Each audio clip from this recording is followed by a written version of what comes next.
It's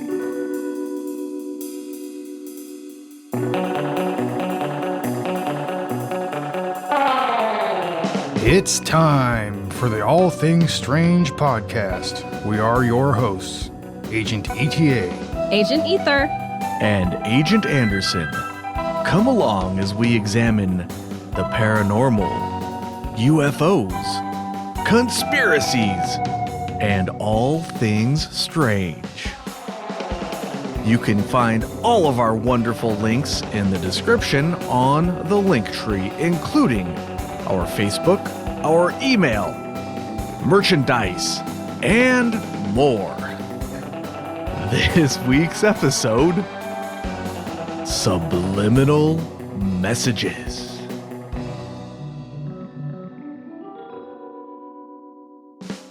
Subscribe to Patreon.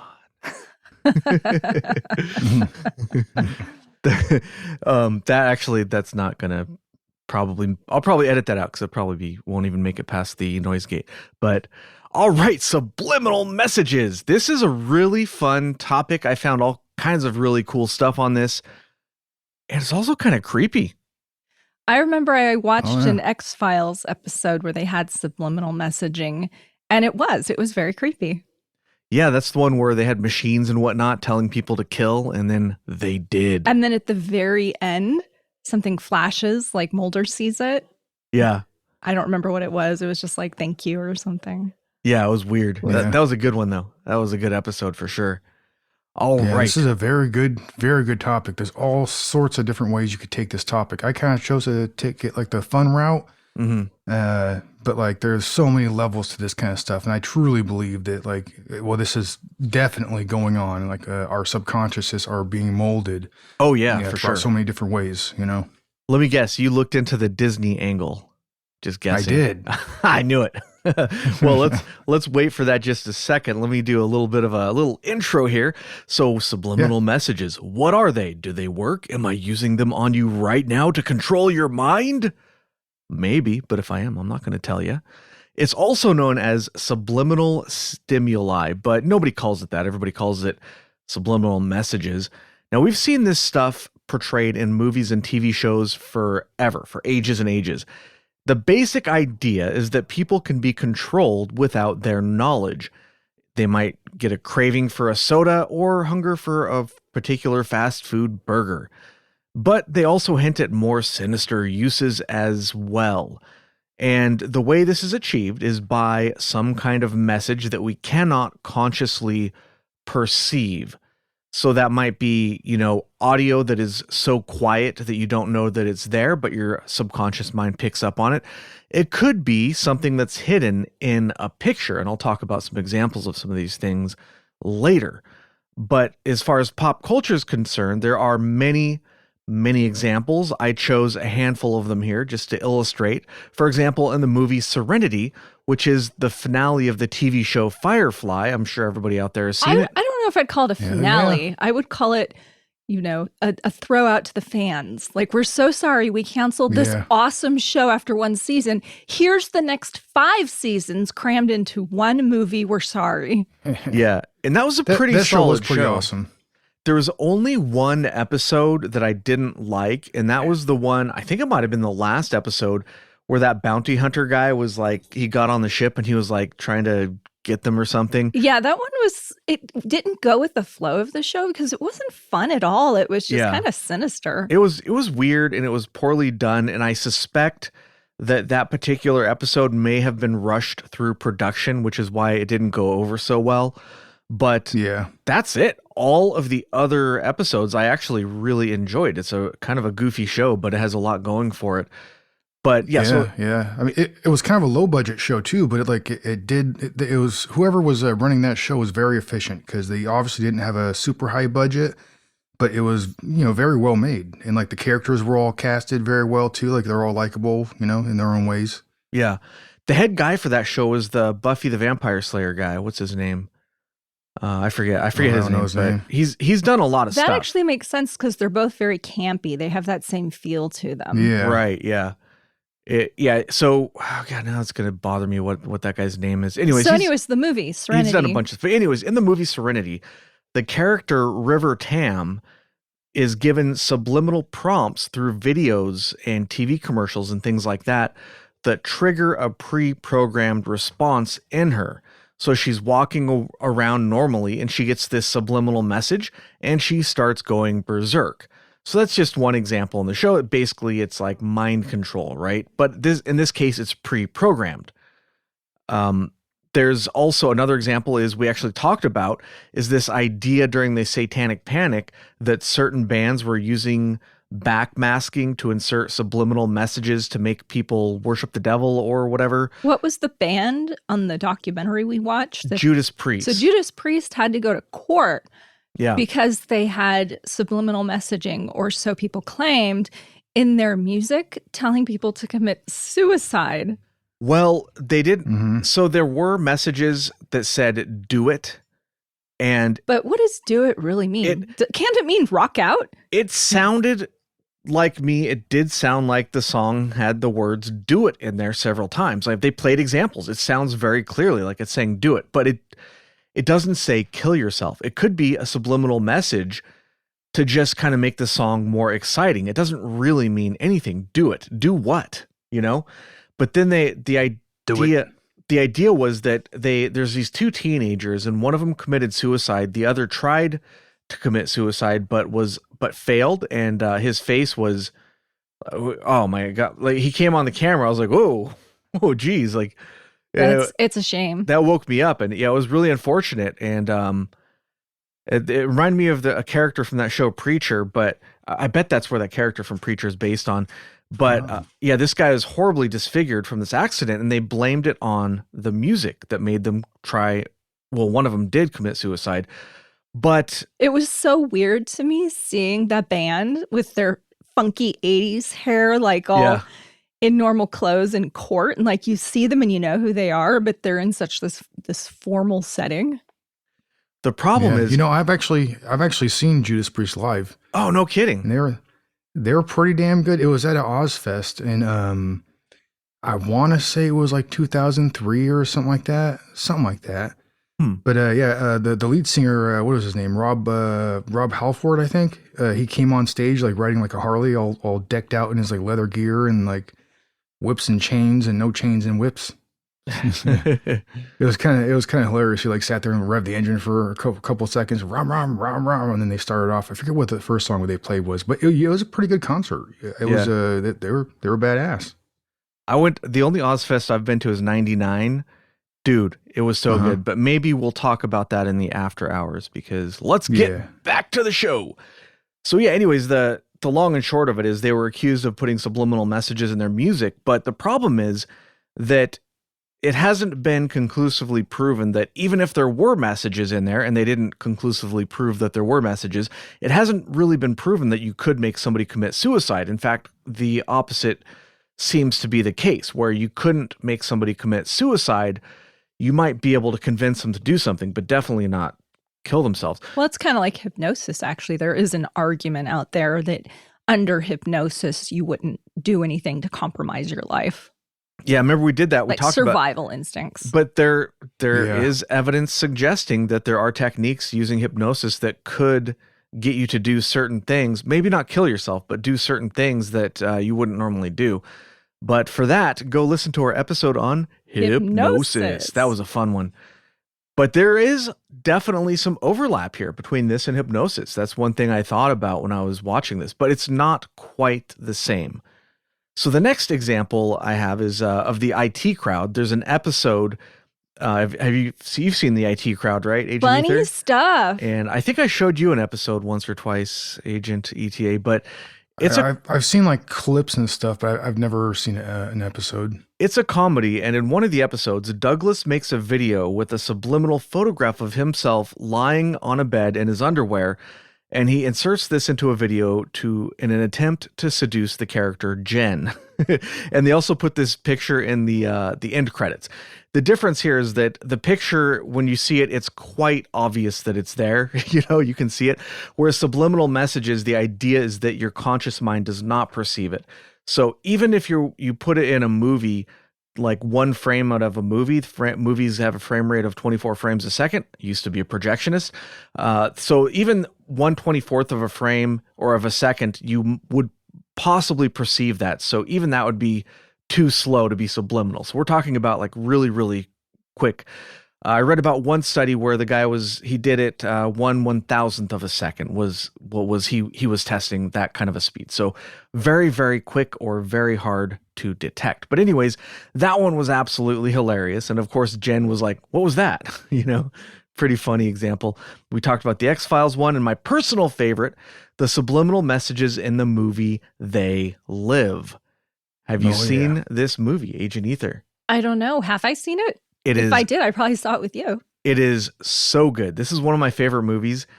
And everything from billboards to sale signs to television, everything has subliminal messages that can only be seen when the character puts on the special sunglasses. I have not seen the movie in its entirety. I've only seen clips. It's so good. So the message is... I'm here to... Sorry, my favorite quote from that movie, I'm here to chew bubble gum and kick ass. I'm all out of bubble gum. Yep, that's where that line comes from. And all of the subliminal messages are things like obey, consume, things like that, and you can only see them with the sunglasses on, but they're everywhere. They're in magazines. They're all over the place. The movie also has the best fight scene ever in any movie. It's so good. But apparently the actors I read the actors choreographed that scene themselves. I don't know how true that is, but I believe it because the movie stars none other than the famous Rowdy Roddy Piper. So that would make sense. But it was a good movie, and it's also very creepy, and I think definitely the movie was ahead of its time. When was it made? The 80s. Sometime in the 80s. I'd have to look it up. Well, I can look it up right now since I have the world's knowledge at my fingertips. It's so weird that we have the internet and we can just look up anything we want almost instantaneously. Yeah. 1988. Oh, okay. John Carpenter says, but that was such a good movie. So those are just a handful of examples from, pop culture or movies or whatever, but there are so many examples. Like the list just goes on and on and on. And I was actually sorely disappointed to see that They Live wasn't even on the Wikipedia article of examples of subliminal messages. I was like, how? Really? That's the best one. How is this not in the article? So lame.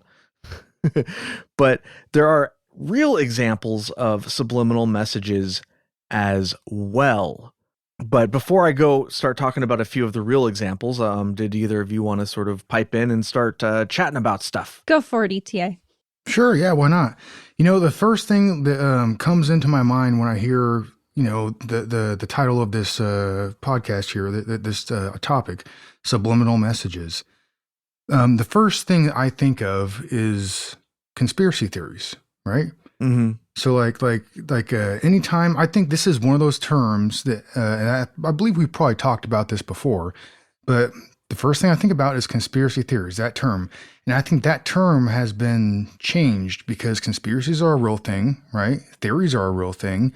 Conspiracies most definitely happen at every level, within like business, within, politics, within, there's so much that goes on, right? Conspiracies are a real thing. But I think our subconscious has been molded in a way through like pop culture, through movies and stuff and everything, that when you hear that term conspiracy theory, most people automatically think of like somebody with a tinfoil hat on, right? They think about like somebody like Alex Jones, which I think Alex Jones has brung up some honest arguments for certain conspiracies or what have you. But the way he presents it, though, he like sensationalizes it so much where I kind of think he's like an agent of misinformation in a way, because if the average everyday individual was going to watch Alex Jones and like the way he presents certain material, like even like when he's like, they're making the frogs gay, you know, he was actually talking about something in reality, but the way he presented it made it seem illegitimate. You know what I mean? Excuse me, Joe. Excuse me, Joe. I need to go to the bathroom. I'll be right back. Yeah, he's a ridiculous personality, and so a lot of people, especially just regular everyday individuals that might not be in the know or interested in this kind of topic in particular, if they see that kind of thing, they're gonna be like, well, that guy's a fucking nutball, you know. Or So he'll take something that's real and spin it to a place where it's completely out of control. Like, for example, with the Sandy Hook shootings, crisis actors are 100% a real thing, and news channels do absolutely use them all the time. But that doesn't mean that the shooting was fake. You know, so he takes one thing and extrapolates it into something that is completely, you know, out of proportion of what it actually is. Although and the problem with that is that it takes something like crisis actors, which I think is not a good thing, and it makes it seem so ridiculous that people just dismiss it entirely and say, that's, you know, a bunch of nonsense, when actually it's not, you know? I think of Alex Jones as an entertainer. Right. Is really what he is. He's sensationalizing to gain an audience. Yeah, and he can be very entertaining. Yeah. Oh, for sure. Yeah. There's no doubt about that. But like, I think he delegitimizes some of the topics he's talking about because of how ridiculously he presents the topic. You know what I mean? Yes, definitely. All right. Okay. Sorry. Were you going to continue? Oh, yeah. Well, I was going to get into the whole Disney subliminal realm. Boy. You know? So, I mean, I just have a little cachet of Disney ridiculous things like that, you know, has been presented in their movies. And some of them might be like just coincidences. And some of them I think are probably, I don't know, animators just like messing around or whatever. Who knows? Maybe they're trying to sexualize the children in order to, you know, make them, I don't know, a certain way, I guess. They're trying to mold their minds to be more degenerate, you know, or something like that. I don't know, right? What? Ether wants me to edit that last bit out. It's fine. You can't talk about the sexualization of children. That's one of the theories as to why they would do this. Yeah.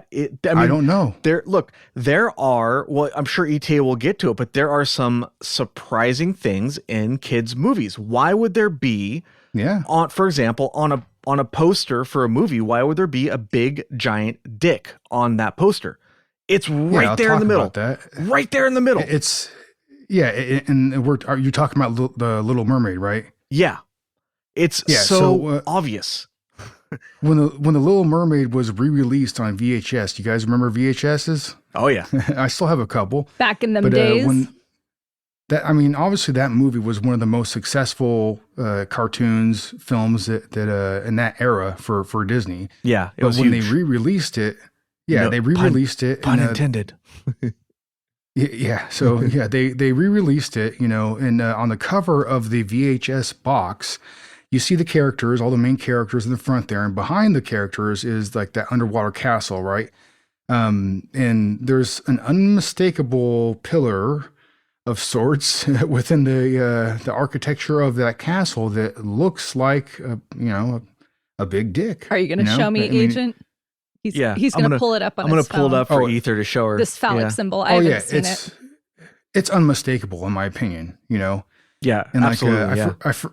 I forget the name of the artist that actually drew that, the front of the box there, that picture. But he said that he claimed that, like, you know, he was doing it like at 3 a.m. or something. He just like was out of his mind, like just tired. He didn't realize he was doing it, you know, but. All right, hold on. Who knows? I'm going to look where? In the middle. Okay, hold on. I'm looking. Yeah. The right penis in the middle. Can't miss it. Yeah, no, I got to admit that is a very odd placement. And it's pretty obvious. That is not subtle at all. That is a big giant dick in the middle of that picture. A kid's movie. This is a kid's movie here. And most of the subliminal things. By the way, before we continue, I just want to mention, I did not tell her where it was. I just handed her my phone with the picture on it, and she's like, yep, there it is. I did not have to point it out at all. It's a strong pillar. Oh, yeah. Good architecture. Mm-hmm. But it's funny, even like there's another scene also in The Little Mermaid. It's a scene where Prince Eric and Vanessa are being married. And when they're being married, right, like you look at the bishop that's marrying them, and in a certain scene, it totally looks like the dude has a heart on, you know? Dude, it's just his knee. Bob Iger himself said in an interview, it's just his knee. Yeah, but it's totally, kind of out of place. Totally looks like his dick, though. You're ruining this movie for me. I mean, the live He's getting a action little remake. excited. The live action remake ruined it for me. But before that, I love the cartoon. Well, just because a modern movie sucks doesn't mean that the original doesn't, you know? Yeah. I mean, the original's still just as good as it ever was. I didn't actually see the new one, so I withhold judgment on that one, but the reviews were not good. Yeah, I haven't seen it either. I wasn't a huge fan of the original. I mean, I've seen it, but it wasn't really, you know. Oh, it's a chick thing, I think. Maybe. I mean, it was a good movie, but it wasn't my thing. I think it was geared towards like little girls and stuff, you know. I mean, I remember watching the movie, you know, when I was younger, and I thought it was, you know, a good movie, I guess, a good cartoon, whatever. You know, it's pretty good. But it wasn't the same thing as like some of the other movies. Like I wasn't necessarily super interested in it, but I watched it because it was like a solid piece, you know, a cartoon movie that pretty much, I mean, I think every kid our age or around our age probably has seen it at least, you know. Okay, one more tangent. Okay. I get to go see The Lion King. Lucky you. Right after Thanksgiving. I'm so excited. I've been wanting to see it for years. But there's something in The Lion King, right? Oh yeah, I'm sure ET will get to it. Wait a minute, you've never seen The Lion King? No, I haven't seen it live, like the musical. Is this? Oh, okay. It's supposed to be really good, so I'm like super excited. Simba, you've been a bad boy. I think that's a line from the movie. I don't know. What? I don't know about that.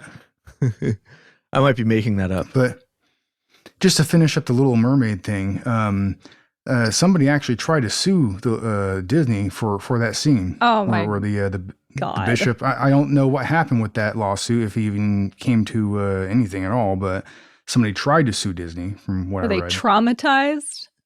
Well, it's more an issue of putting dicks in kids' movies. I think that's what they were upset with, more than, you know, being traumatized or anything like that. But I don't know. Yeah. Well, I don't know. Yeah. So with The Lion King, there's a couple different things. There was this. Well, let's start with the small stuff. There was this promotional poster for a re-release of the movie, and with like Simba's was it Simba's face that was on like in the clouds in the background. The way his face was like constructed or shaped, it looked totally like a girl's butt. Yeah, it looks like a woman from behind wearing a G-string. Yeah. And I don't know, that definitely could be just coincidence, right? I mean, I don't think there's anything too nefarious about that, but I've seen the picture and I was like, well, yeah, I could see it. I don't know. I don't know, Rick. Yeah. But there's multiple things with Lion King. The other thing is like there's a scene in Lion King where Simba lays down on the edge of a cliff, and he when he lays down, he basically pushes out some like dust, kicks out a cloud of dust, and inside that cloud of dust, you can see the word sex within it. And I've seen, and from what I understand, like the re-releases after this was like caught and people started to like, you know, question it, like it's not there anymore. But the original releases of the movie, like you could totally see it. You know, it's not straight up like hard lettered words, but I've seen the footage and it looks like sex to me. They took it out, I think, like the re-release. Yeah, they did. Yeah. So I did a Google search to show Ether the Lion King woman thong is what I searched. I'm getting all kinds of crazy results. Like, what is this?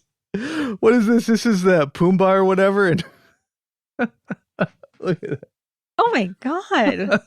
Who draws these things? Somebody sat down and drew this stuff. That's not a thong, but it is women's underwear with Lion King printed on it. I don't know. But no, here it is. So here's the poster, Ether. Okay, let's see. Oh, I don't know. I don't know about that one. Yeah, I don't know. I mean, you can definitely see it, but it's like, I don't know. It's pretty subtle. But that's what subliminal messaging is. It's subtle. Yeah. That's what it is. That's the name of the game right there. You know, you can't be like too obvious about it. Otherwise it wouldn't be subliminal. You know, subliminal, abadiga. Yeah. But like, there's so many different examples within the Disney universe, you know, like of this type of stuff, and it seems like most of it is like, you know, like a sexualized type of thing, you know. Here's an artwork of the main characters doing a 69. I'm not looking. I don't want to see that. All right. I'll stop. What is that? I'll stop. What is it? Rule? Rule 34 or whatever it's called. I don't know. It's just a Google image search. It's just hilarious. Is what it is. All right, so let me get through some more of these examples here, because there's a pretty good amount of them. I'm not going to cover all of them. There is a bunch. Yeah, absolutely. So like, let's talk about another classic Disney movie, Cinderella. So Cinderella was a huge hit for its time. It was a very well made animation, but there is this one scene where you have like so Cinderella was kind of a straightforward, serious story at the core of it. But Disney infused characters to create like comic value in the cartoon, So the one thing that I found funniest the most, because I remember seeing this and thinking when I was younger, like, what the fuck? So all right, there was these two mice called Jack and Gus in the movie, right? Gus. And there's this. Yeah. So there's a scene where they try to steal some like beads and stuff, right? But being rodents and stuff, they have nowhere to put the beads. So like, where are we going to put these beads, right? So Jack ends up threading the beads through Gus's tail and like loading them up on his tail and stuff. But like when you see the scenes, like or this scene or whatever, that when he ends up having enough beads on there. It looks like sexual bead toy that people use sometimes. And like it looks like anal obviously, beads. Thank you for taking it looks like anal beads. a cute, memorable scene.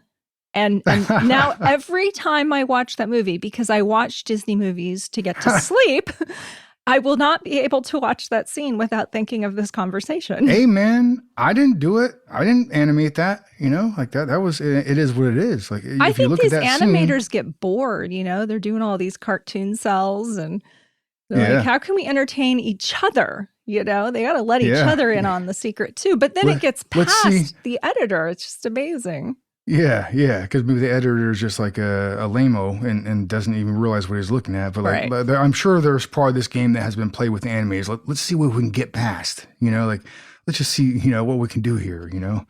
It'll be our little joke. So I would if I was an animator, I would do the same thing. To be honest, I'm trying to get this so I can show it to Ether, but when I search Cinderella anal beads, I'm.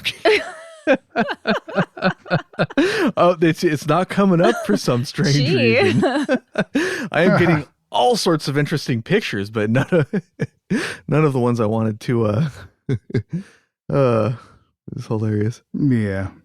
So another example is actually in that movie Cars, Pixar's Cars. Oh yeah. Which is a huge movie for Pixar and Disney. That was an incredibly popular movie. The kids love that shit. Oh, I think our kids probably watched it 100 times. I kid you not. And my oldest would watch the car movie from his little red Tykes car. So he would insist he got in his little car, the one with its red with the yellow top, and he would sit in that and watch the whole movie.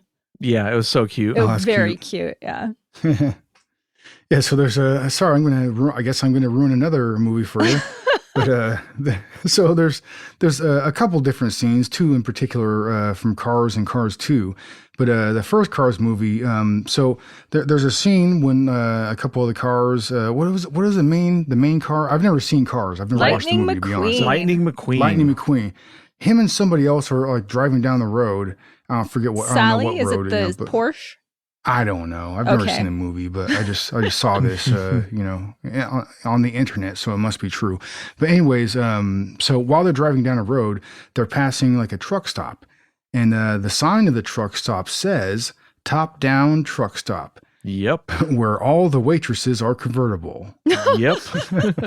That is funny. Yeah. I don't mind a little. I don't mind a little adult humor thrown into kids' movies. Yeah, and I think actually like some movie makers actually do this on purpose with kids' movies. They do it very subtly, so like the kids may not know exactly. They won't put two and two together, right? So, but it's there for the entertainment of the parents that are going to be obviously there along watching the movie with their children, So I don't think this is it's not something that's very nefarious. I found a still of the Cinderella beads. What do you think, Agent Ether? It does look bad. It looks bad, right? Yep. And also, like when that other character Jack is like pulling him up into like what's like a opening in the wall or some sort of whatever. I forget, was it a crack or something, but he's like pulling him by the tail. But like the way it's depicted, it's like, well, it's something else is going on there too. It's very odd looking, that's for sure. Yeah, a little suspect, a little bit, you know. But all right, that's probably enough Disney examples. There are so many. I had more. Well, let's take a break from those though, because there are so many of them. Let's get to some other stuff for a little while, and then we can get back to those. So in 2012, well, there's many of these been done, but in 2012 specifically, I was reading about a study that they did with functional magnetic resonance imaging, and they were able to tell specifically that subliminal stimuli activate specific regions of the brain despite participants' unawareness. So in other words, they were able to test the effectiveness of subliminal messages, and they were able to prove that they actually do exist, or at least they do something. They were able to detect changes in your brain based on subliminal stimuli, which is pretty cool. So we don't have to wonder, is this real? Is it not real? Is it all our imagination? That kind of stuff. No, it's real. And they've proven that it's real. You know, the debate rages on as to how effective it is, but the debate is not whether or not it's real anymore. The debate is just how effective is it? And they tested this for both auditory and visual stimuli. So the visually, I think we talked about it, but visually, you know, they'll do either flashing something for such a small fraction that your brain can't consciously perceive it. But so from what I read, the way this kind of works is that, you know, when you're out somewhere, your brain takes in all of this information, but it filters out most of it, right? You only focus on a very small set of the total data available, because otherwise you'd go insane thinking about all these, you know, things happening. Think about being in a city, you know, on a busy day where you got all this traffic everywhere, people walking to and from, all these billboards and signs, all this, these sounds happening. It's just way too much. Yeah, way too much. So what happens is they kind of hook this into your brain before it filters it out and before you're consciously aware of it. That's kind of how it works from what I understand. There's, of course, multiple theories, which we won't go into because it just gets a little bit too nerdy for my taste, at least for this show. But they also do it with words. They might be printed in such a way to where you can't really tell that it's words. They might be printed backwards. They might hide images in things like, for example, an ice cube might have a certain reflection.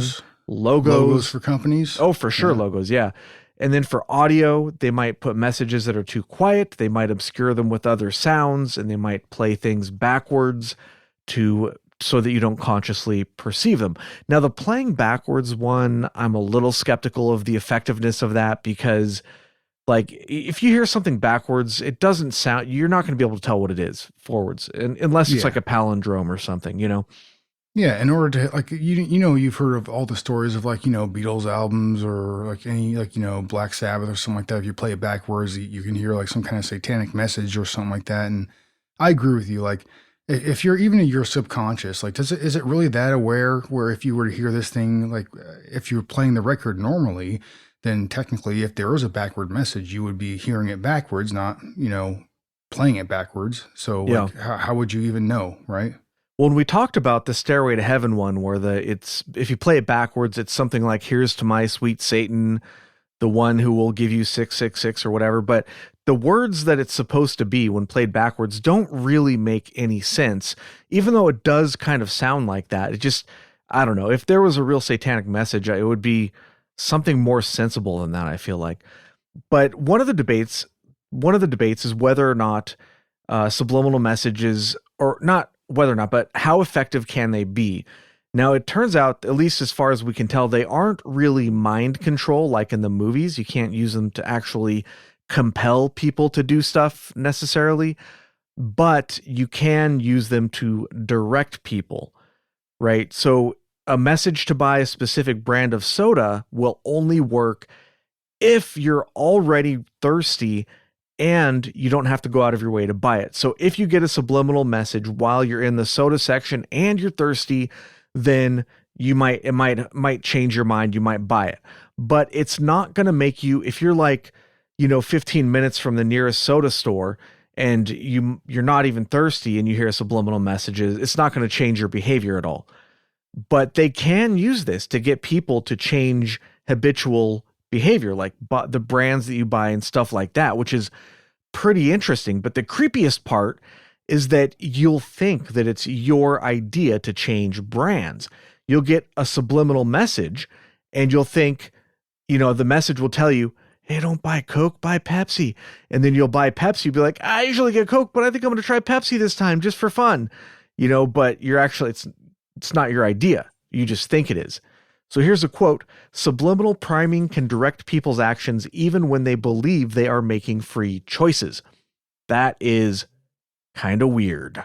But here's another quote: if the subliminal stimuli are for a product that is not quickly accessible, or if there is no need for it within a specific context, then the stimuli will have little to no effect.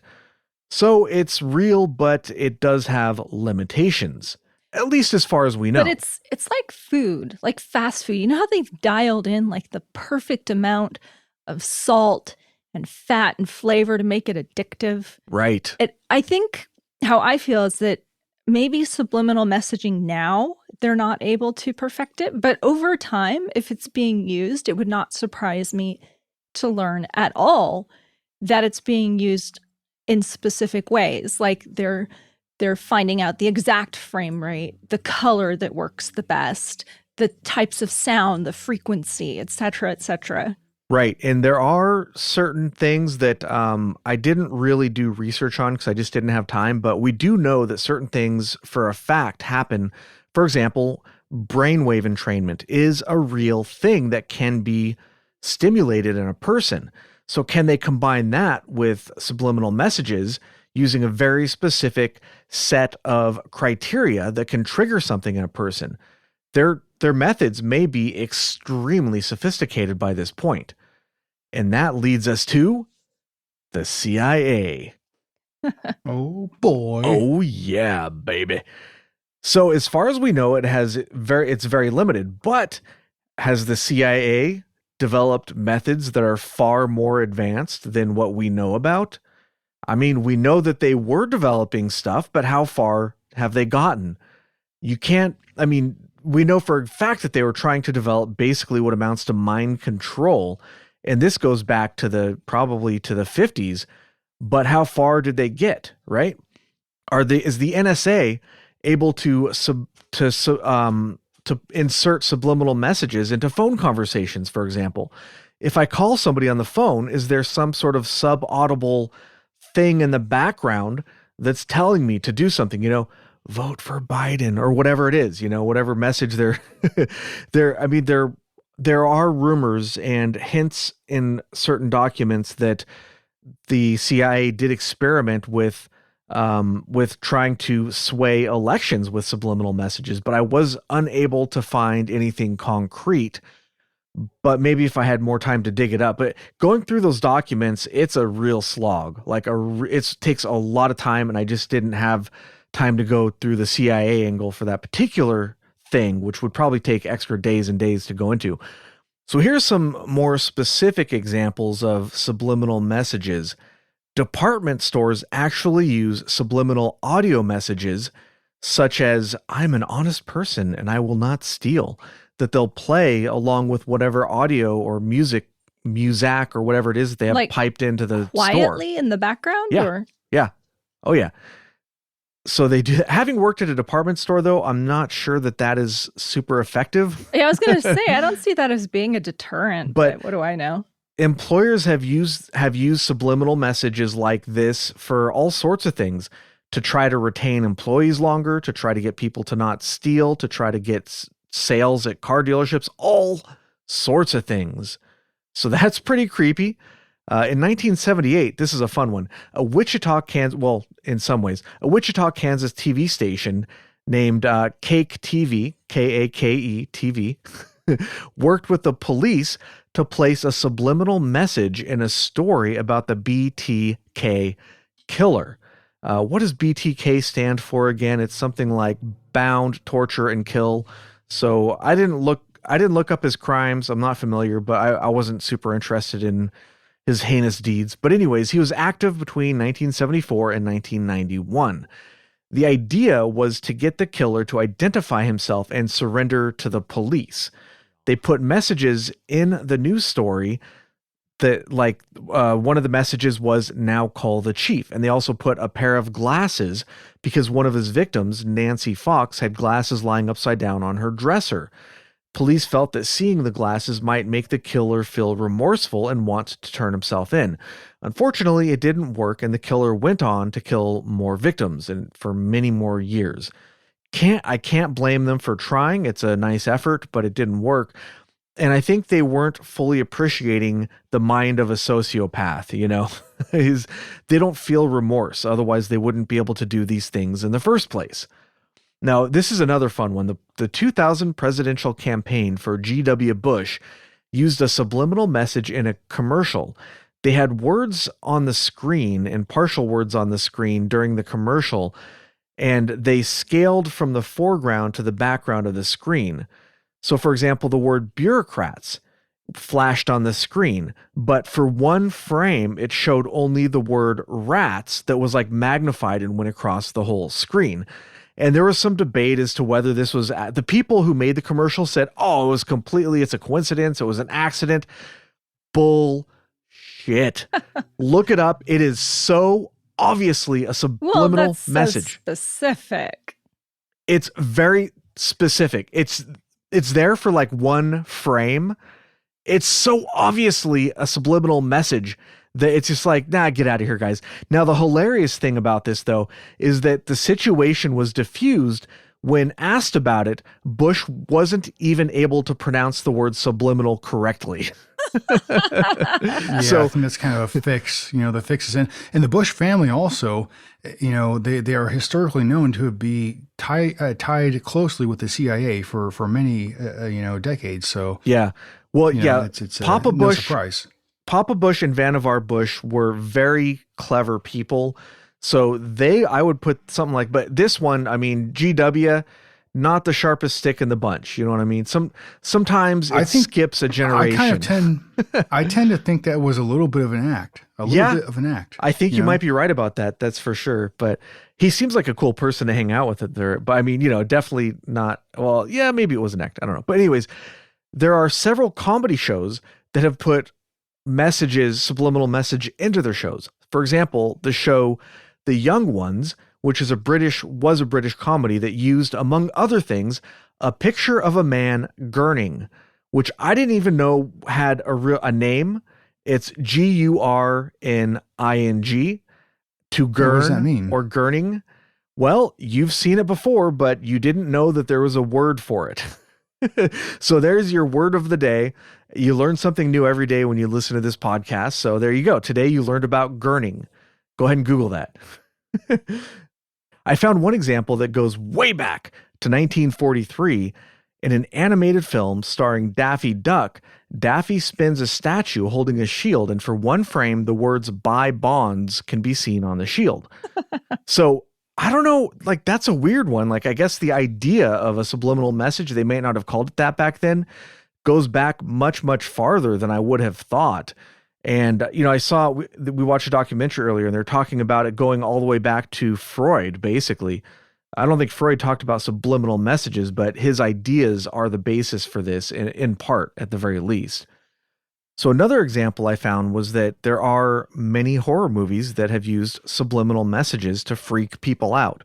Most famously, The Exorcist, where they'll show a couple frames of like this demon face, and it is not quite subliminal, but it's something that goes by in the movie and you're like, wait, what was that? It kind of creeps you out.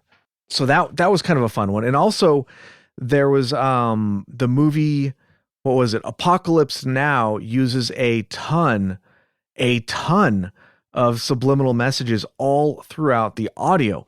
Some of it is to just highlight the action that's going on, but others is to create like a sense of unease or to, what's up, Agent Ether? Crawling between the couch. Oh, what a little goofball. But yeah, for example, on one scene, they were shooting a bridge from a helicopter to destroy the bridge. And underneath the audio, they played the sound of like a bowling ball hitting bowling pins and knocking those down to kind of highlight the idea of the bridge being destroyed, I guess. So stuff like that. It's not necessarily nefarious. It's to highlight what's going on in the movie. Okay, so the last specific example I have right now, at least in this group, is the Food Network played a frame of a McDonald's logo during their show, Iron Chef America. And they said that it was just a glitch. Whoops, we don't know how that got there. All right, now I found some really cool stuff. I looked for subliminal messages on the Black Vault to see if they would show up in any documents. I didn't find a whole lot, but I did see a group of complaints to the FCC. So let's go over them because these are really cool. One person was watching Teen Wolf on MTV when they saw translucent logos and advertisements scroll across the screen.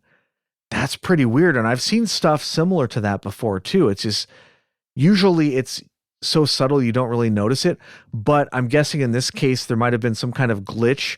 Perhaps their TV wasn't working completely correctly. Their TV was wigging out a little bit that made them more apparent than normal. But that's pretty creepy. Another complaint, was watching Channel 7. This is 2016. And they were watching a report of a fire on the news when they saw the word Trump flash across the screen. Their husband did not see it. They saw it, but their husband did not. And I'm wondering if this is really a subliminal message, did they really see that? Or are they just straight tripping? I don't know. Here's a direct quote. This one I enjoyed so much that I did not summarize it. I just typed it out. While watching TMZ in the last 20 minutes, I heard a comment, "Go ahead and expose yourself. Bullying and harassment are ongoing. I should never have to put up with subliminal advertising. That's the law." Actually, it's not the law, but maybe we'll talk about that later. At least not in the States. All right, here's another quote. This one, oh, I love this one. "I believe Taco Bell's breakfast commercials with a bell at the end to be subliminal advertising akin to Pavlov's dog, in which a body's automatic response to salivate and desire food at the sound of a bell or alarm." Now he's talking about, or this person complaining, he or she, I'm not sure, is talking about the experiment, Pavlov's dog, where they conditioned dogs to salivate to certain stimuli. In this example, using a bell. So what they would do is they would ring a bell and then feed the dog. So they found that they would get to a point where eventually they would just ring the bell and the dog would expect food. That is conditioning. That's what they're talking about. But the reason why I find this one so hilarious is you have to actually condition a dog or a person with the bell. A bell doesn't just make you salivate. I guess they really like Taco Bell. Yeah, right. What's their slogan? Yo quiero Taco Bell. A bell by itself doesn't do anything unless you've been conditioned. So it's like, what are they even talking about here? Like, you're not a dog that's been conditioned with a bell, or maybe you are. I don't know. Okay, so here's another good one that I just typed out because it was hilarious. "My television is displaying subliminal advertising on all channels of my cable service at all times. Comcast service says it's the TV's fault and we don't know the phone number for the FCC. That sounds like something Comcast would say, those bastards. How else would the TV be receiving this picture other than from the cable I am paying $200 per month to receive? And if it is the problem with the TV, shouldn't Comcast be on to getting it stopped? Suppose this was porn." Oh dear. Someone say porn? Yeah, exactly. Like, huh? All right, now here's another one. I think this is my last one. Here's my last example from the FCC complaints. "Currently, the makers of the sleeping drug known as Belsomra are intentionally in all caps, using the simulation of vertical television distortions to capture interest in their product by making the viewer think there is something wrong with their television.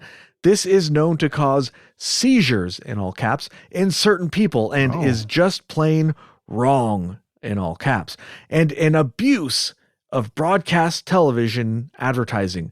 I demand that this television commercial either be corrected to delete this subliminal advertising technique or removed completely in all caps, from broadcasting television. I am so tired of seeing this commercial and jumping up to try to fix my television. You think they'd, learn their lesson after once or twice, right? Which is in perfect working condition, all caps, perfect working condition. Only after jumping up about 5 times in a row, each time this commercial appeared, did I realize that the advertiser had stooped to such a, all caps, low level. Again, all caps for the find them, remove the ad, ban them. Those are all caps. TV is bad enough and it's time to make an example. Like, wow, dude, what the hell is even going on with this people, right? I don't think any drug should be advertised on television, but that's just me. Yeah, that's a whole other topic though, right? I mean, this person is clearly experiencing something, and I don't think subliminal advertising was the problem. That's a whole other topic. Let's not get derailed too much on that. I wanted to get to the CIA because we do have a little bit of evidence of what they were up to. We don't have a ton, but we have a little bit because, that stuff is very, very secret. But Operation Midnight Climax. Oh, giggity, right? Oh boy. This was a sub-project of MK Ultra that began in 1954. The CIA ran brothels in San Francisco, Mill Valley, and New York City.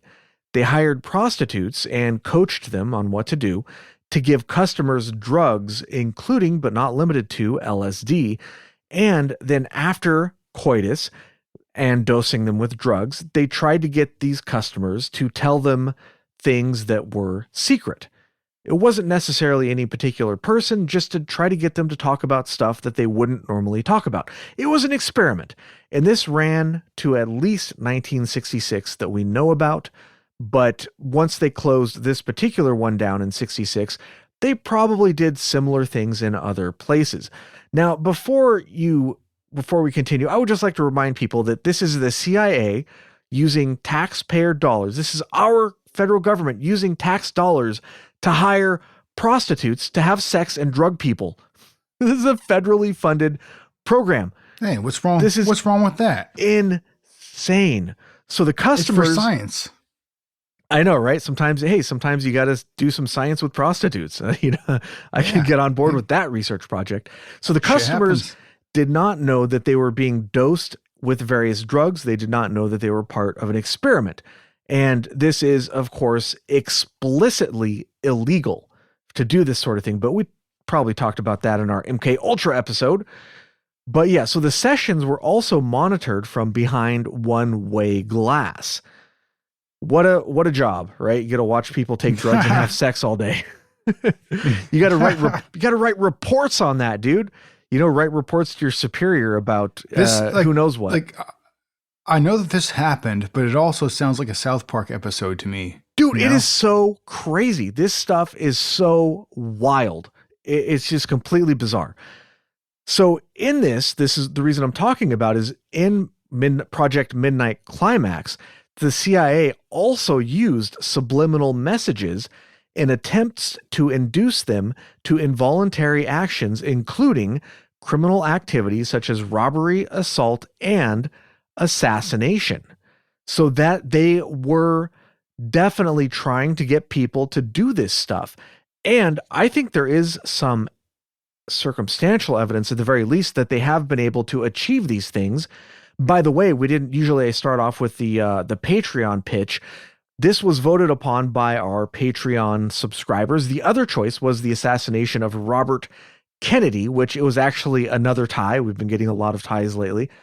Somebody else join Patreon so they can be the tiebreaker. We need more people on there to vote so we can get some tiebreakers. Yeah. But so I'll probably do RFK next week, but the assassination, sometimes I wonder if that was, I think the guy's name was Sirhan, which is strange in and of itself, but I wonder if it looks like, I don't know. It's weird. We'll talk about it during the case maybe, but it it was weird. And I wonder if they figured out how to do this, because they've been trying for a very long time. And even though they closed down Project MK Ultra, I don't think they ever stopped trying to do these things. And it makes you wonder if they did figure it out. For example, not too long ago, there were a couple of mass shootings involving elderly Asian men, like back to back. Like it was either 2 in the same week or even one, and then the next day there was another, and it was elderly Asian men. That does not fit the profile of a mass shooter. No, it's usually not at all. like, you know, like a young person who's into heavy metal, or, you know, like, who knows? Like there's a certain profile that you usually see with these kinds of shootings. A big fan of Marilyn Manson. Yeah, exactly. You tend to see certain profiles, but I've never heard of like an elderly Asian male. So I'm like, was this some kind of test? I don't know. It's really weird. So there's no proof. It's just sort of speculation. But anyways, the CIA operatives involved with this apparently also partook of the drugs and prostitutes during the study. You know, I guess, you know, when in Rome, I don't know. We don't know. Not? We don't know what the results were of these experiments, because the documents of MK Ultra were almost entirely destroyed once they started getting a little spotlight on them. This actually, believe it or not, ties into the whole Nixon thing, because once the Nixon tapes were revealed, yeah, I'm not a crook. Once the Nixon tapes were revealed, this is how I remember it. I might be misquoting on this, but the CIA started to be like, they're starting to look into some of this stuff. We better get rid of all our documents just in case. So they got rid of all their documents, except some of them were erroneously filed in the wrong place, and that's why they weren't destroyed. And that's how we know about MK Ultra at all. If it wasn't for that, we probably wouldn't know about it at all, which is just insane. Yep. And it just makes you wonder what kind of crazy shenanigans they got up to that we don't know about. This is just, MK Ultra is just a very small part of what they've been doing over the years. So who knows what they've been getting up to. Another interesting thing about MK Ultra is that the rise of the counterculture movement in San Francisco in the late 50s and 60s was probably, if not directly from MK Ultra, was probably a big part of MK Ultra fueling that movement. Kind of weird. That a secret government conspiracy actually led to the hippies, right? Kind of weird. All right. So we know for a fact that the CIA did research subliminal messages and mind control. We don't know what they achieved, but it's frightening to imagine. Now, I found another document, a CIA document, that was really kind of interesting. It's a discussion of super paper. So apparently somebody was selling super paper for $1 a sheet, and the paper itself had subliminal messages printed on it, like buy, pay, and yes.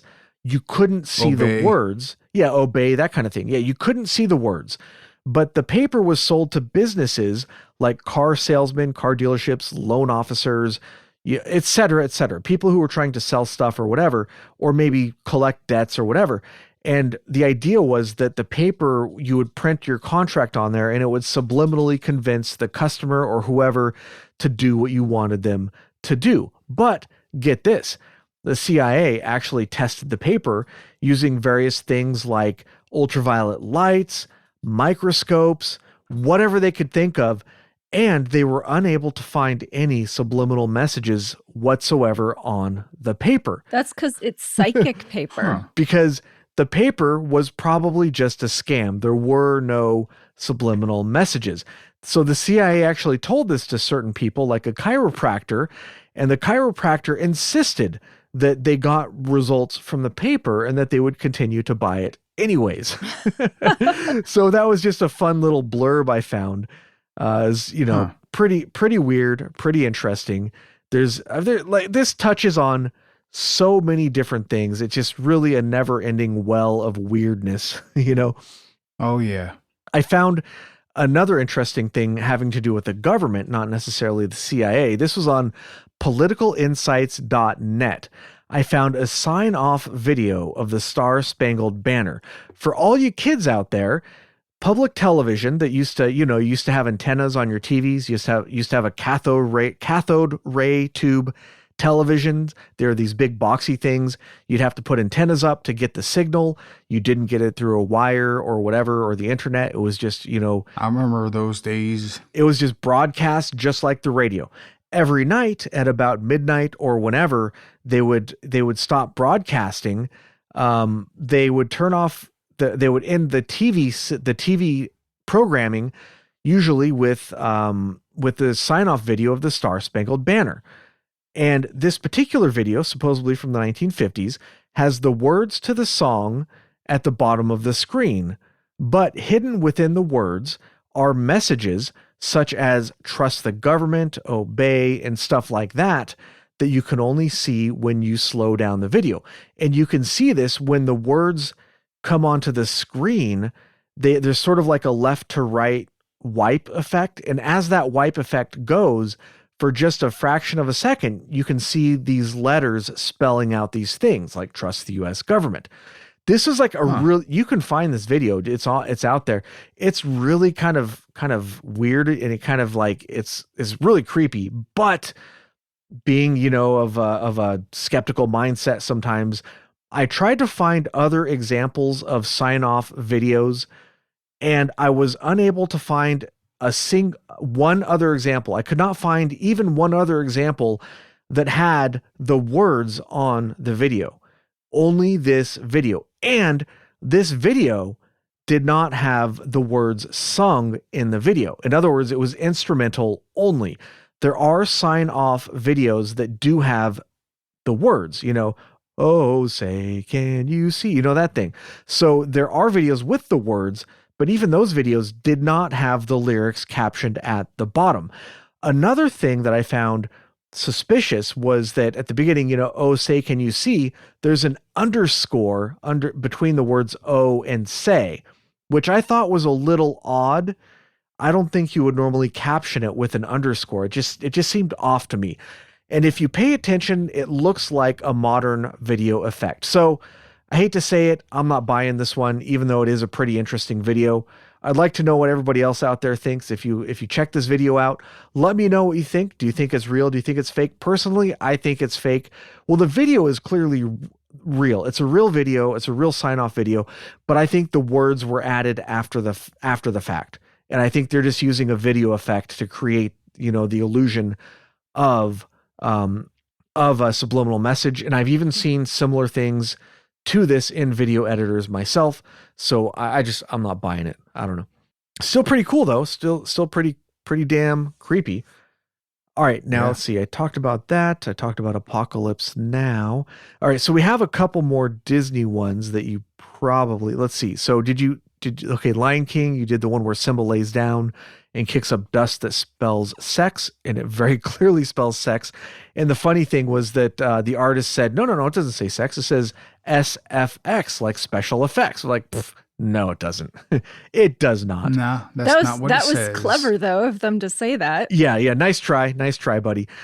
But there's plenty of other ones, like, for example, Jessica Rabbit, which it's not a Disney movie. I was just thinking about that. Yeah. Flashing Roger Rabbit. Full on nudity, flashing when she falls out of the car or whatever. You can, clamshell and everything. And yes, gentlemen, if you're wondering, she is shaved. Yeah. No, I remember as a little kid, like we had the VHS of that, and I remember hearing about it. I was like, oh, I'm gonna go look at that scene, and I remember like watching the VHS and like hitting like stop, pause, play, pause. I was like trying to find the scene, that one little clip, that one little frame, and I was never able to really like capture that frame. I don't know, maybe the VHS I had already been edited or what have you, but it's definitely something I searched for. It could just be the player too, because none of the players that we had were very high end, and you could not go frame by frame through the video. Yeah. Some of them did allow that, but ours did not. We just had whatever consumer stuff was out there. They worked. They weren't horrible, but they were not high end things either. Let's see. Absolutely. There's the Aladdin one, Good Teenagers Take Off Your Clothes. There's an audio clip. Oh yeah. When he's trying to, it's supposed to be like telling a tiger to go away or something, but it kind of sounds like Yeah. good teenagers, take off your clothes, like that. But Well, I the listened- official yeah, go ahead. The official text is when the guy that what is his name? Aladdin. He's pretending to be Prince Ali, fabulous. He Ali Abba blah. He got the monkeys. I don't think that's how it really went, but I remember that. But anyways, he's like hiding in her, laying in her room, and unexpectedly he comes across her tiger, and he tells the tiger, "Good tiger, take off, scat, go." That's the official text of what he is supposed to have said. But when you listen to, and I did actually listen to this scene a couple times, and it does kind of sound like he says, "Good teenagers, take off your clothes." It does kind of. It does sound like that. It sounds more like that than "Good tiger, take off, scat, go." Yeah, and the problem is that it's masked by other sounds, like animals making sounds and music and things going on, and he says it really kind of quietly. So it's not like you can hear it clearly. It goes by real quick, and it's really hard to tell. Yeah. Which, if you were doing a subliminal message, that's exactly how you would do it. Mm-hmm. There's a couple of them that are not subliminal messages. Like, for example, in Ratatouille, there's one part where this is just another dirty joke, not really subliminal messages, but he's the guy is in like the food, the cupboard or whatever. And the guy comes in and says, "What are you doing in here?" And he's just like, "Oh, I'm just getting familiar with the vegetables or whatever." And then the chef guy says, "One can get too familiar with vegetables, And then there's another one where the food critic says, "What is he insinuating there?" Yeah, exactly. Right. There's another one in the movie where there's that food critic. He says, "I don't just like food. I love it. If I don't love it, I don't swallow." So there's an older Disney movie called The Rescuers that just flat out, straight up has a picture of a naked woman in the background in one of the windows of background, just straight up, unmistakable, full on. You have to pause it at the right moment. But if you do, it's like there's no ifs, ands, or buts about it. That is a topless naked woman. Yeah, 100%. Yeah, and this was back, I think, in the 70s when, people weren't quite as uptight about this kind of stuff. Maybe, probably some people goofing off in the animation room. I don't know, but it's there. It's not subtle at all if you find the right frame, Now there was, let's see, I didn't talk about the cigarette ad yet. Now another one that was in this documentary was the cigarette ad. It was a Marlboro ad with they put a penis in the rocks. Part of the rocks looks like a big giant penis. And this one's interesting because some researchers took the ad and they airbrushed the penis out of it to where it just looked like regular rocks. And they showed both ads to different groups, and they were actually able to detect differences in the people that saw the ad with the penis in it. And if you look at it, it's not super obvious. Like you have to look at it carefully. And even then you're kind of like, oh yeah, it kind of does look like a penis, I guess, but it's not super obvious.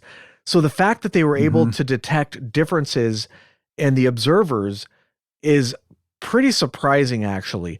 And this gets us to one thing that we've been talking about is why would they put all of these penises and boobs and all this stuff? Why would they put these in to these kids' cartoons and all this other stuff? One of the conspiracies is that they're trying to affect the children somehow.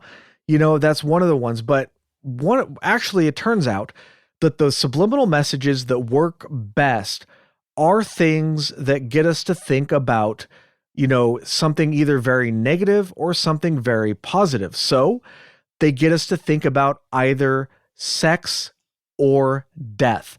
So there'll be a lot of images.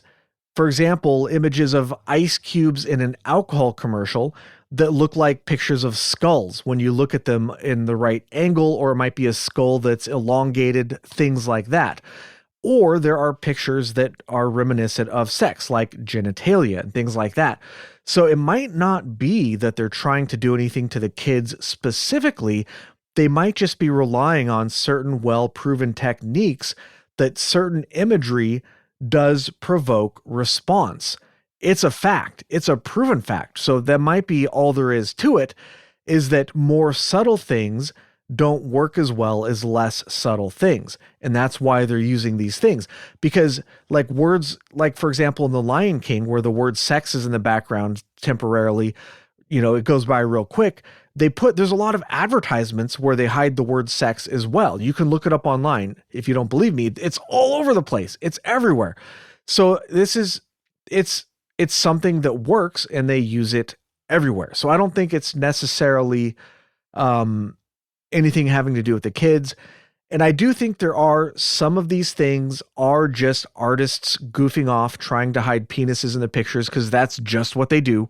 I spoke with, one time I met a video game, a VR artist, what do they call them? Video game artist or whatever, who did like the assets for a certain video game, which I don't want to get this person in trouble, so I'm not going to even say, but he said that like him and some of his video artist friends did a project where they made assets for the video game that were pornographic, let's say, like, sex toys. It didn't end up in the game, but like they were just goofing around making this fake items for the game just for fun, just as a goof. So I think that might also be part of it, but I think that that's not all of it. I think some of these definitely are subliminal messages, like without a doubt they are. Now we mentioned, and who knows exactly who it's tailored to, because a company like Disney knows very well that like these movies, these cartoons, whatever you want to call them, they're going to be seen by not just a lot of children, but a lot of adults too. So I don't know who they're exactly tailoring this subliminal messages to, but it could be a twofold thing where it's both. Like they're trying to affect adults and children, Yeah. All right, now let's get to the legality of it.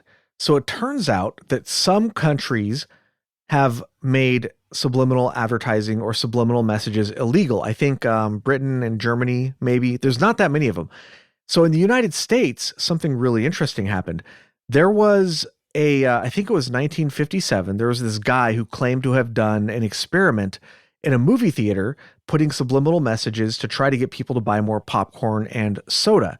So he claims that he did this and it worked fantastically. It turns out after the fact that this is probably completely made up, but it did cause people to sort of freak out about subliminal advertising. So over time, it kind of snowballed, and the people were like, okay, we need to ban this stuff. TV channels and advertisers or whatever, they got together and they made a couple of different organizations like the American Association of Advertising Agency. And there was another one too. I forget which one, but they created organizations specifically to deal with this sort of thing. And they said that, yeah, we checked it out and it doesn't even work anyways. So you don't need to outlaw it. You don't need to ban it because it doesn't even work. Yeah, but don't worry about it. Nothing to see here. But if it didn't work, why would they put so much effort into lobbying the government, including starting industry organizations specifically for that purpose?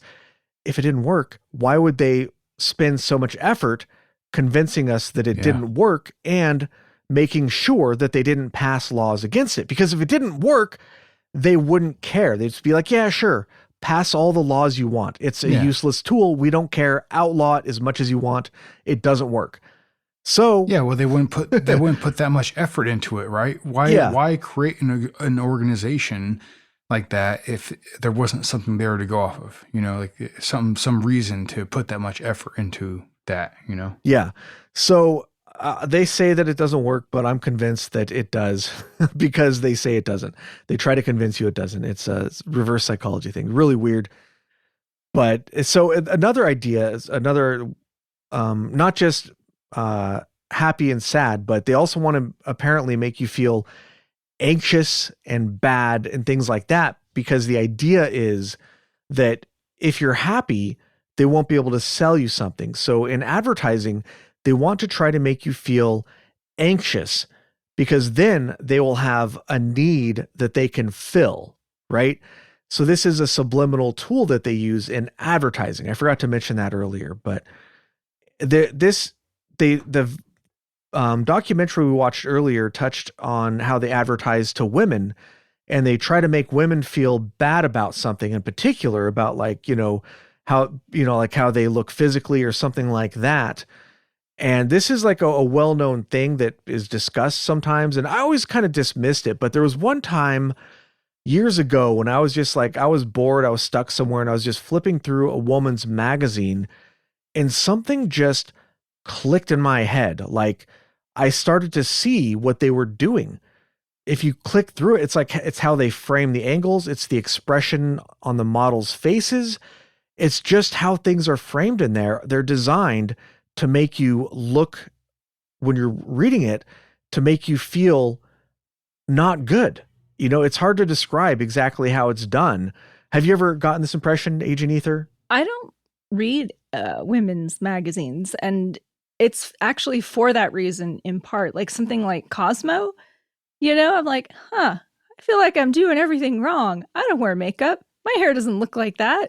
Yeah, exactly. So it was just this weird moment I had where everything just sort of clicked into place, and I'm like, oh shit, it's all true what they say about, this subliminal stuff in this magazine. Like they didn't necessarily use the word subliminal, but I had seen stuff in the press or discussions before about how these magazines try to make women feel bad about themselves so they would buy the products. And it's absolutely 1000% true, at least in my opinion. All right, so let's move on to something that I saw. This was in the documentary. I don't know, but it's fun, so I'll throw it out there. So they were saying that, some person in one of the people was saying that HAARP, remember we did an episode on HAARP? Were you on that one, Agent Ether? No, I wasn't. So HAARP can be used to turn the ionosphere into a subliminal weapon, apparently. according to the documentary we watched earlier, by influencing brain patterns with ELF waves. ELF waves can cause brain effects like brain entrainment, which we mentioned earlier. And here's a definition from brain entrainment. Entrainment, I just wanted to throw out there. Brain entrainment, also referred to as brain wave synchronization or neural entrainment, refers to the observation that brain waves, large-scale electrical oscillations in the brain, will naturally synchronize to the rhythm of periodic external stimuli, such as flickering lights, speech, music, or tactile stimuli. As different conscious states can be associated with different dominant brainwave frequencies, it is hypothesized that brainwave entrainment might induce a desired state. Researchers have found, for instance, that acoustic entrainment of delta waves in slow wave sleep had the functional effect of improving memory in healthy subjects. So I wanted to throw that definition out there because it is scientifically known that some stuff is real, but we don't know exactly what can be used for what. But the point is that the CIA has a lot of funding, and they've been doing this for a very long time.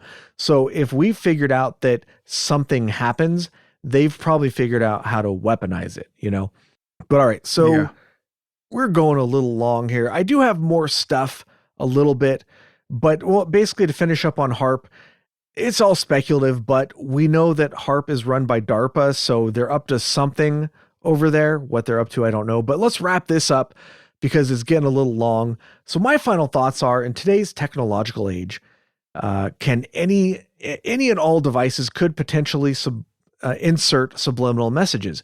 Your television could overlay them. LG, we have an LG television that might overlay them. Your internet provider could. Your cell phone could. The apps on your cell phone. There's so many layers to this that could potentially do it, and it's so subtle that it would be almost impossible to prove that it's being done. So I see that. I foresee that this is a problem that's only going to get worse over time as they hone the technology and figure out more effective ways of doing it. And of course, I'm skipping over the question of, do I believe that it's real and do I believe it's happening? Of course it's real and of course it's happening. So that's kind of my final thoughts, just real quick. Agent Ether? Yeah, I guess it's just a question of how effective Right. it is. And I wish there were more studies out there, more modern studies. Oh, there's a bunch. You just have to look them up. There are a bunch.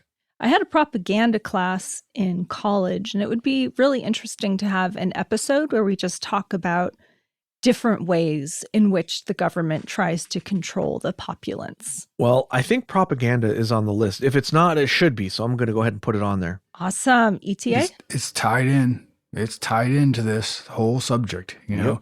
And Asia Anderson, I completely agree. I couldn't have said it better, like as far as my opinion goes on this topic. I think that this is something that has been used for many generations, maybe all the way back to, you know, when advanced civilization first started. Thanks, everybody, so much for listening. If you'd like to help the show out, you can do so by leaving us a good review wherever you listen to podcasts and suggesting the show to your friends. Keep it strange. Never